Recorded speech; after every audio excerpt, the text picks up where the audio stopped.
A few people wanted me to show the capabilities of this welding unit. So I know the other video only had going up to around 40 amps. I'll show you now.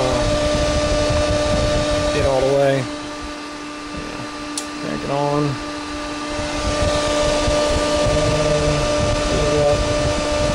And 87. It's supposed to go to around 90 is its max, but depending upon the electrolyte and things like that.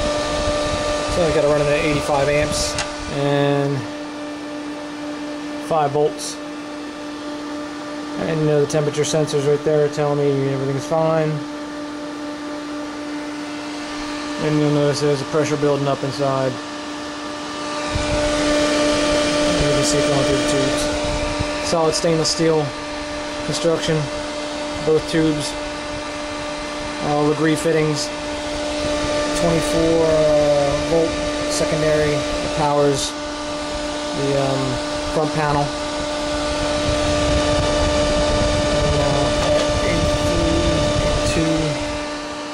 Up to about 20 psi. And it'll look much nicer when the door's shut.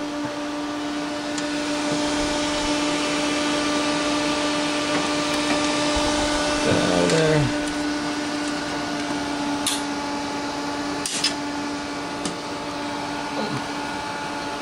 So that's the unit. It's the fill tube up the side here. You can vent it at any time, drain it down here. I'll have some mounts to the side here where you can mount it in the back of your truck bed. And it has a pressure switch that'll kick it off at around 40 or 50, whatever you want to set it to. This light will light up when it's running. There's an exhaust fan down the bottom to pull the air through. And you'll notice we got 2 sensors, one's on the board and one is actually right next to the electrode. And there we go, a little bit better shot of it. And we can crank that up.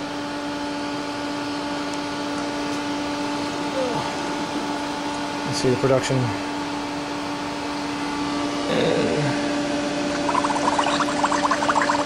I mean, it kicks out a lot.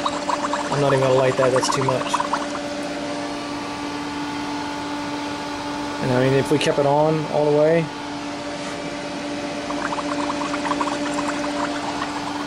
we can see it'll hold pretty much steady. So you can do welding, cutting, whatever you want with it. Temperature's pretty much staying the same. 76 is the board, and 75 is the electrode. There's our output. There you go.